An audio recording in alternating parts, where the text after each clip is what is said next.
Pode começar, Nalva. Pronto. Então, oi, pessoal. Opa. Oi, pessoal, bem-vindos à nossa última aula do módulo de evolução animal. Nessa aula, nós falaremos um pouco sobre coleções zoológicas, taxonomia e filogenia, e sobre a salvaguarda, nomeação e classificação de espécies, né? Por que coleções zoológicas são tão importantes para essas demais áreas que foram mencionadas, né, anteriormente.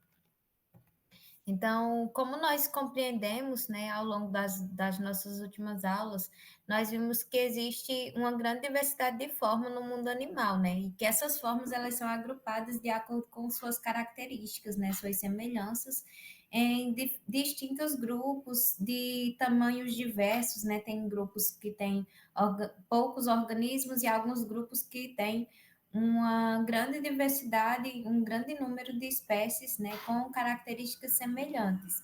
Então, essa grande diversidade de forma, ela nos permite compreender a origem do padrão de semelhanças e diferenças, né, através da teoria da evolução. Então, tudo que nós falamos até hoje foi voltado para essa parte, né, relacionando assim a teoria da evolução e os diferentes grupos de animais, como a gente mencionou já anteriormente.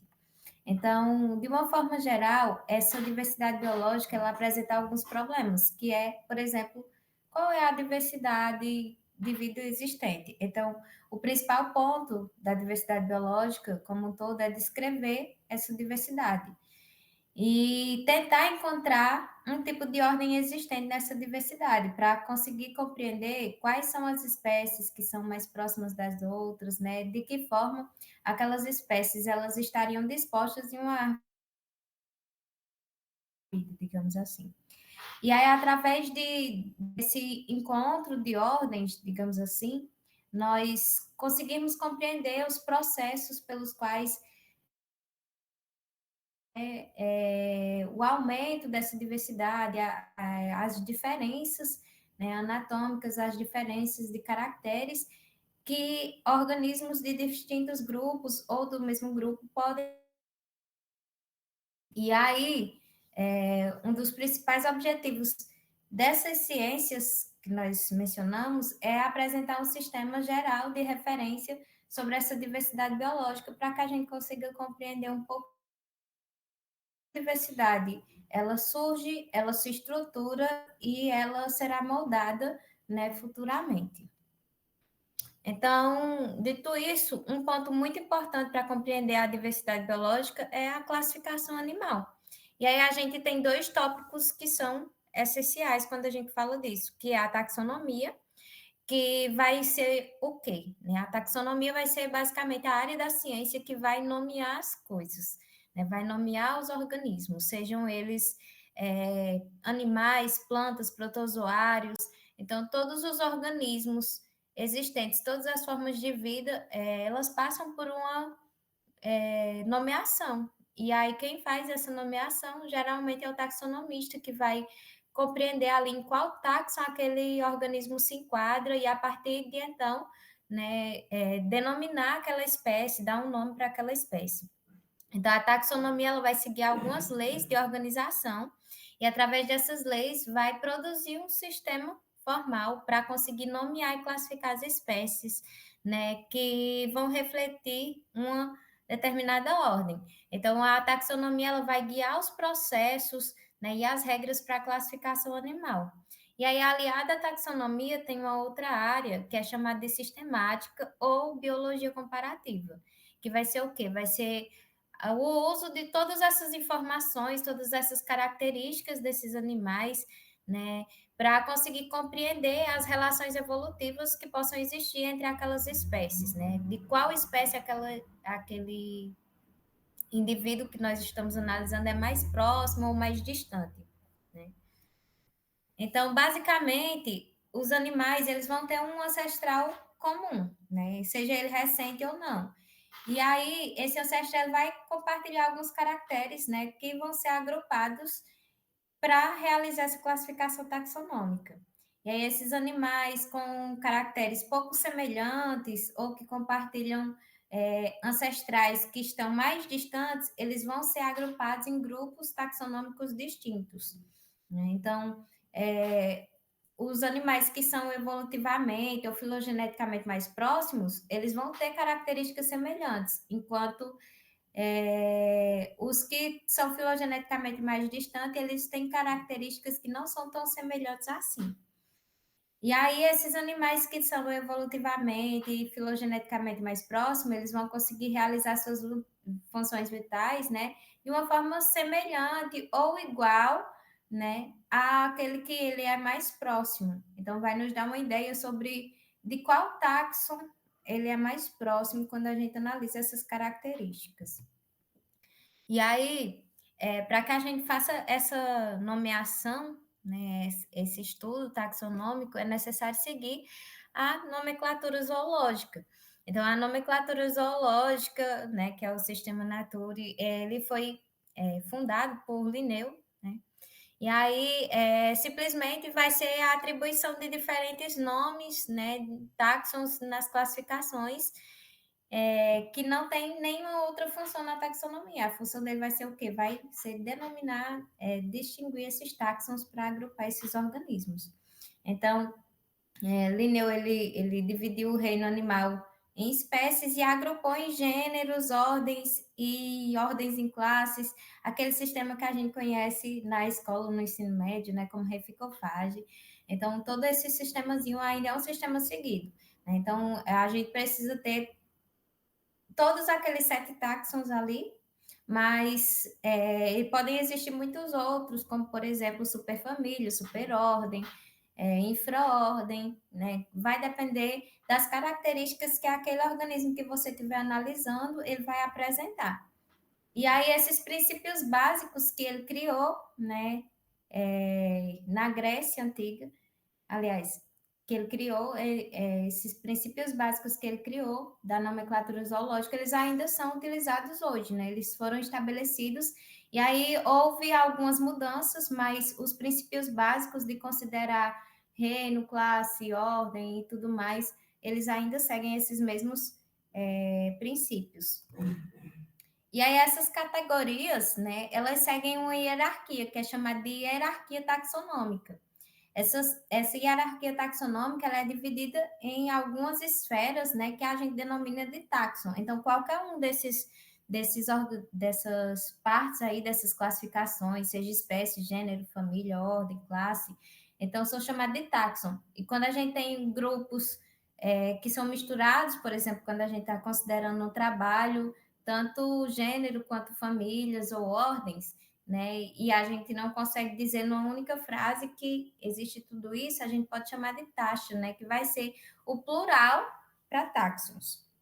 Então, essas categorias chamadas de táxons, esses organismos eles são agrupados, né, em diferentes categorias para indicar esse grau de parentesco. E aí, conforme vai diminuindo aqui, né, vai descendo de reino para espécie, essas características elas vão as características comuns entre aquelas espécies que a gente está falando, elas vão ser aumentadas, né? Então, os gêneros, por exemplo, as espécies de determinado gênero compartilham diversas características semelhantes, né? Enquanto quando a gente compara as características de gênero e de família, nós vamos ver as características diferentes. Então, vai ter uma maior abrangência de características. Então, quando a gente está analisando de uma forma decrescente, né, de reino para espécie, essas características elas aumentam de espécie para conseguir englobar as características até o reino, a gente vai aumentando o número de indivíduos, porque a gente vai vendo que essa espécie ela pertence a determinado gênero, que esse gênero tem outras espécies, gênero vai estar incluso na família, que podem ter diversos gêneros e assim vai. Então, em relação aos conceitos, quando a gente vai nomear, vai descrever a espécie tipo, né, que é a espécie que a gente vai utilizar para fazer a descrição daquela espécie, né, para nomear aquela espécie. A partir daquele organismo que a gente está estudando, a gente vai dizer quais são as características que diferenciam aquela espécie tipo, né, de outras espécies que já foram descritas. Então, aquela espécie tipo ela vai ser o padrão de referência para a aplicação de um nome científico. Né? Por exemplo, o indivíduo, quando ele é totalmente analisado, vamos usar aqui um caso de um vertebrado, um lagartinho, um sapinho. Então, as características daquele animal que eu utilizei para descrever são as características que permitem que aquele animal receba seja atribuído um nome científico. Então, aquela espécie que eu descrevi, aquele indivíduo que eu utilizei, vai ser o indivíduo padrão, né, para que outros organismos com características semelhantes possam ser considerados daquela espécie. E aí eu posso descrever essa espécie com o indivíduo completo ou com partes deles ou partes que aquele organismo deixou, né? Como, por exemplo, no caso de uma ave, eu posso conseguir fazer uma descrição, né, de uma espécie utilizando penas, né? Atualmente a gente não faz esse tipo de trabalho usando apenas penas, né? Mas, por exemplo, já foi feito trabalhos assim. E aí, esse material tipo, ele é tombado, né? Quando ele é utilizado como um padrão para aquela espécie, e aí é importante que esse material ele seja guardado para possíveis consultas, né? Uma vez que aquele material ele vai ser o material de referência para aquela espécie. E aí, quando esse material tipo, quando a espécie é descrita, quando essa descrição é aceita no meio científico e é publicado, digamos assim, então aquela espécie ela vai precisar, aquela espécie, né, aquele material tipo, ele vai precisar ser guardado em um determinado local para que ele possa ser acessível para a comunidade acadêmica e também para a população geral. E aí, quando esse material é depositado em uma coleção zoológica, ele é denominado um holótipo, né? Que vai ser o material tipo de referência para aquela espécie. E aí, às vezes, pode acontecer algum problema desse holótipo se perder ou ser destruído, por exemplo, digamos assim, às vezes acontece o caso do museu incendiar ou acontecer alguma coisa à coleção, né, por algum motivo estragar, e aí alguns holótipos podem ser perdidos. O que acontece quando esses holótipos eles são perdidos? Né? É estabelecido um neótipo, quando a gente observa que aquele indivíduo que eu estou analisando tem as mesmas características do material tipo, né, do holótipo, e aí ele pode ser elegível para um holótipo, que vai para um novo neótipo, né, que vai ser o substituto para aquele holótipo. Mas é somente em caso daquele material não existir mais, de ter sido perdido ou ser destruído.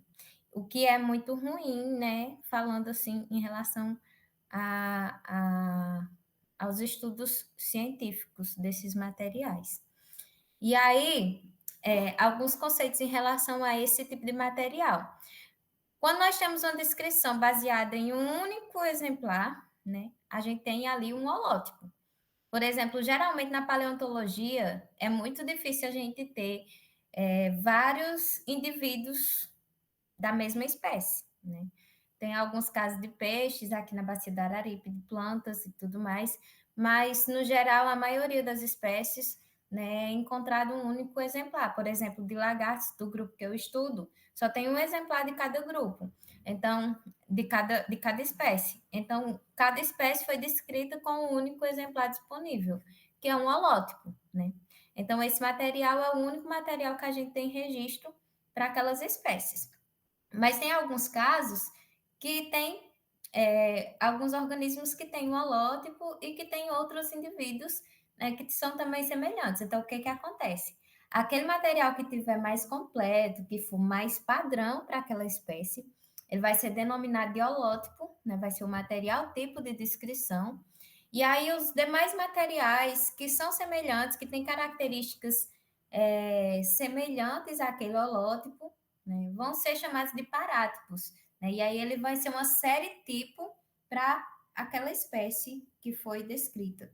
E aí, no caso de um holótipo, do holótipo desse grupo de parátipos, né, digamos assim, dessa descrição, no caso de um holótipo assim se perder, Então, a gente consegue escolher um desses parátipos, né, que vai ser aquele que for mais completo, para eleger um novo neótipo. E aí, quando esse exemplar ele é analisado, ele é da mesma espécie, mas ele não é elegível para colocar junto com o holótipo, digamos assim, ele é chamado de síntipos, né, que é a série científica, porque, embora ele tenha as características, eles não foram escolhidos, né, para ser um material da série tipo, né, como um representante padrão para aquela espécie na coleção. Só um segundo aqui.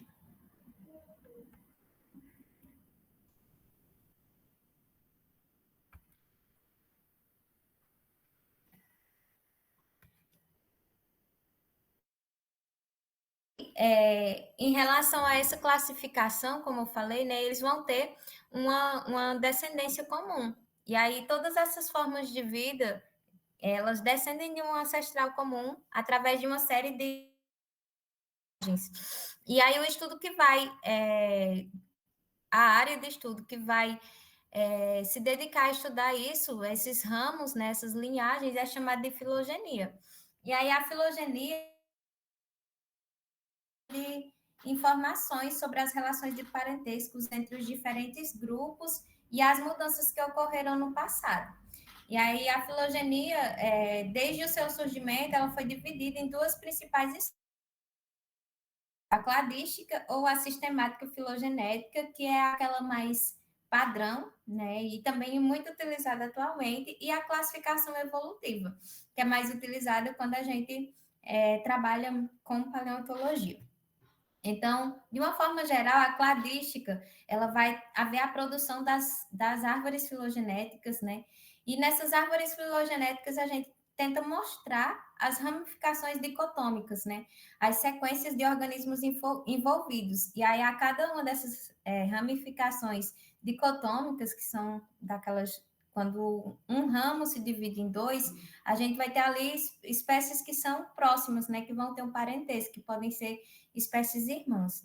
E aí a gente considera que essas categorias que compartilham as mesmas características, né, mas são de espécies diferentes, como grupos monofiléticos, né, porque eles vão compartilhar aquele único ancestral comum. E aí, esses números de caracteres que eles apresentam em comum ou que são diferentes, eles são importantes para essa classificação, uma vez que esse número de caracteres compartilhados, né, quanto mais próximo esses números de caracteres, mais próximo o grau de parentesco que aquele indivíduo, aquele grupo vai estar representando. E aí, na classificação evolutiva, ela vai considerar também o registro fóssil, e aí vai depender menos em relação a essas regras que nós utilizamos para montar uma cladística, por exemplo, de um organismo atual. Uma vez que no registro fóssil nem sempre a gente tem todas as informações, né, que no organismo recente a gente tem. Então, às vezes a gente encontra apenas partes do material, e aí muita coisa vai ser inferência do pesquisador, né? Então, de acordo com o organismo, com o corpo daquele animal, digamos assim, com o meu conhecimento anatômico em relação àquele corpo, o que aquelas partes que estão faltando poderiam querer dizer. Então, às vezes, tem mais dessa visão particular. E aí, essas árvores evolutivas que são produzidas a partir de então, elas vão se basear principalmente em relação a uma sequência evolutiva, né? Mas elas vão levar em consideração o tamanho desses grupos e os graus de divergência. Então, sempre considerando assim a regra da parcimônia, que é quanto mais características semelhantes, mais próximos são aquelas espécies.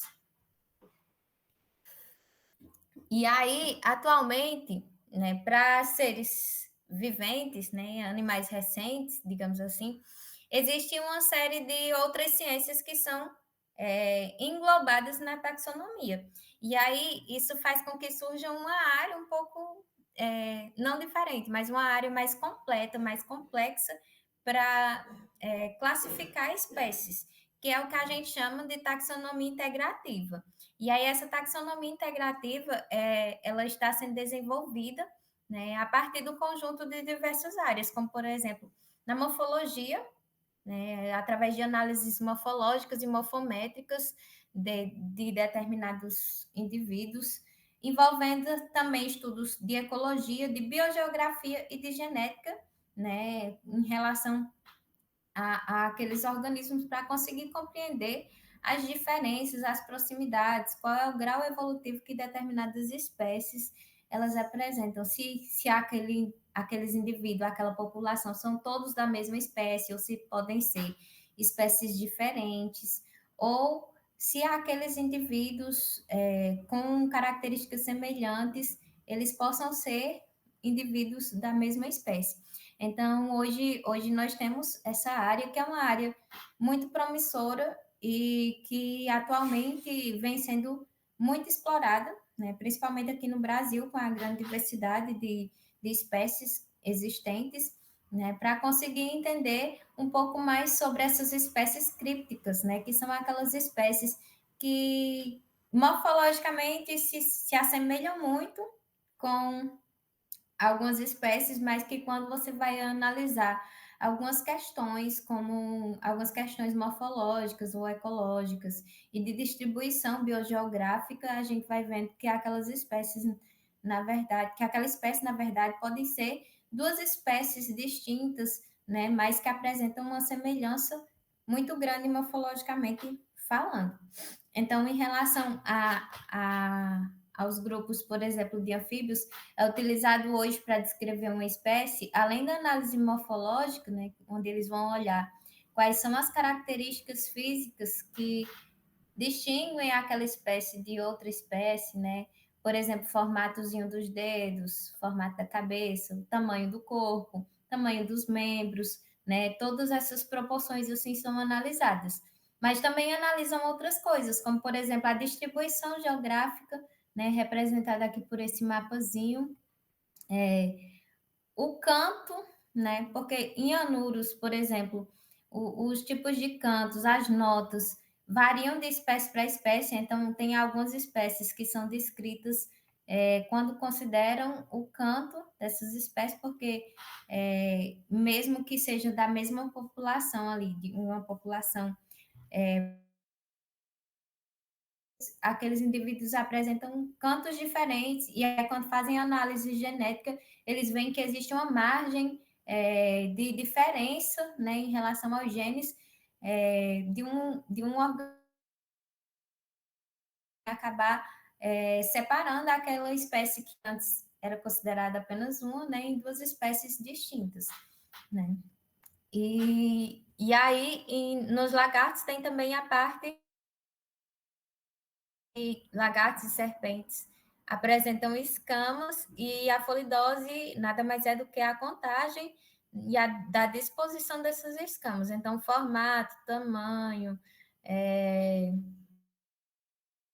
dessas escamas, né? Então, essas variações, em alguns desses casos, agrupados às análises genéticas e de distribuição, são suficientes para separar algumas dessas espécies. E aí, essa taxonomia integrativa não é utilizada apenas com esses grupos, né? Nós vemos isso hoje também com outros tipos de animais, como, por exemplo, mamíferos também tem, e alguns invertebrados também apresentam esses tipos, né, de análises. Então, é uma área bem diversa e complexa, que dá para você fazer algumas pesquisas multidisciplinares e envolver vários pesquisadores de diversas áreas nessas pesquisas, né? Porque ninguém consegue fazer ciência sozinho. E aí, como a cereja do bolo da aula de hoje, né, falar sobre essa parte das coleções zoológicas. Porque, basicamente, todos esses estudos que eu falei aqui, eles só são possíveis graças à existência dessas coleções zoológicas. Nós temos diversos tipos de coleções zoológicas, e as coleções, elas servem para salvaguardar, né, os materiais, né, sejam eles materiais de estudo científico ou antropológico. Então, as coleções, de uma forma geral, elas servem para guardar e manter esses materiais a salvo, né, para que eles possam ser consultados. E aí, as coleções zoológicas, elas são extremamente importantes porque algumas espécies já foram extintas, por exemplo, e nós temos conhecimento dessas espécies, temos informações acerca dessas espécies graças às coleções zoológicas, né, que mantêm alguns desses espécimes, né, algumas dessas espécies guardados em suas coleções. Então, a gente tem coleções de todos os tipos, né? Então, desde coleções parasitológicas, onde a gente vai ter ali os parasitazinhos em potinhos ou em lâminas, né? Dependendo do tamanho e do tipo de parasita que a gente está falando. A gente tem também coleções zoológicas que vão ter partes de tecidos, partes de órgãos, lâminas histológicas. Então, tudo isso também faz parte, né, dessas coleções. Depende muito da finalidade das instituições e dos tipos de estudos que são desenvolvidos, né, naquela instituição, né, para haver a criação e a manutenção daquelas coleções. E aí, em relação às coleções zoológicas, os mais comuns são essas, né? São as coleções entomológicas e as coleções de vertebrados, né? Sejam eles taxidermizados ou fixados, né? Então, a gente tem uma grande diversidade, assim. Então, nessas coleções zoológicas, existem alguns métodos, né, para que a gente consiga manter essas coleções. Tem algumas coleções que são feitas através da dissecação do organismo, como, por exemplo, as coleções osteológicas e parasitárias, né? Então, as coleções parasitárias, para que elas consigam ser feitas, né, fundadas, é preciso que o organismo que apresenta aqueles parasitas, eles sejam dissecados, e aí você vai retirando e procurando aqueles parasitas para fixar os parasitas e assim manter eles naquelas lâminas, né, para possíveis consultas. E aí, essa dissecação, ela também permite, né, que a gente consiga fazer a fixação do organismo. Então, tanto o parasita que foi encontrado naquele organismo, ele vai ser guardado na coleção, quanto também o hospedeiro, ele vai ser guardado para possíveis outros estudos em relação à morfologia e entre outras coisas. Genética também é possível fazer. Então, geralmente é feito o quê? Quando o organismo ele é doado, capturado, depende da finalidade, mas tem algumas coleções que aceitam doações, né? E tem coleções que também realizam campos de coleta, e aí esses materiais, eles são dissecados, são fixados, né, que é quando eles fazem um tratamento com o corpo do animal, geralmente com formol, né, para manter aquele corpo, para que evite a decomposição, para manter preservado, e aí é guardado, depositado em coleção. Nas coleções, cada um desses indivíduos, ele recebe uma etiquetazinha com um número de referência, né, que vai ser como se fosse o RG daquele organismo, né, que vai ter ali as informações acerca daquela coleta, da procedência, porque todos esses dados são relevantes em relação aos estudos, né, que são desenvolvidos a partir dessas coleções. E aí tem alguns grupos, como por exemplo de mamíferos, né, que em alguns casos, como as principais análises com mamíferos são análises osteológicas e análise morfométrica de corpo e de pelo também. Então, em alguns casos, como mamíferos e aves, algumas instituições elas priorizam a taxidermia ao invés, né, da fixação e da conserva desse material em álcool formal. E aí, essa taxidermização, ela é feita por profissionais dessas instituições, que podem ser museus ou universidades, né? E aí esse animal ele fica preservado ali para possíveis estudos. E tem uma técnica que é mais recente, mas que é chamada de diafanização, que é uma técnica que eu acho fascinante, que ela se trata de uma utilização de alguns químicos para tornar os músculos, né, visível. E aí esses ossos e os ossos mais densos e os menos densos, eles são corados com colorações diferentes, né, que variam desde do azul até o vermelho, de a densidade óssea que aquele organismo apresenta. Então, através dessa técnica é possível você analisar todo o esqueleto, né, do animal, né, sem que seja preciso fazer a dissecação. Eu não sei se alguém já teve a oportunidade de fazer, mas é uma técnica que dá muito trabalho e que exige muita delicadeza, porque alguns ossos são muito sensíveis, né? Então, essa técnica ela é muito interessante, mas também é uma técnica que não consegue ser feita assim de qualquer forma, né? É uma técnica um pouco mais complexa e que pode também durar muito tempo para ser executada, né? Vai depender do animal e da composição do corpo dele.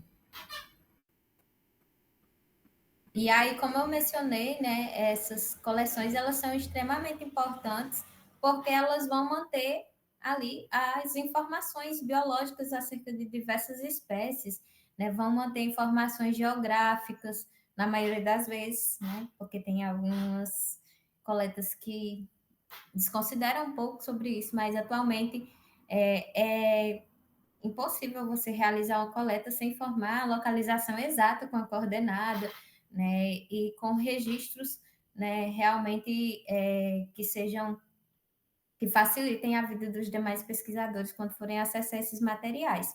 Então, as coleções biológicas elas se tornam muito importantes porque elas vão guardando uma infinidade de informações, né, acerca das diversidades de vida, né, e essas informações elas vão podendo ser consultadas por pesquisadores, pela comunidade em geral, né, para que as pessoas possam ter um pouco mais de conhecimento e estarem mais próximos da ciência. E é isso, com isso eu finalizo a nossa aula hoje e me disponibilizo para caso vocês tenham alguma dúvida em relação ao conteúdo, né, que eu possa responder. Obrigada.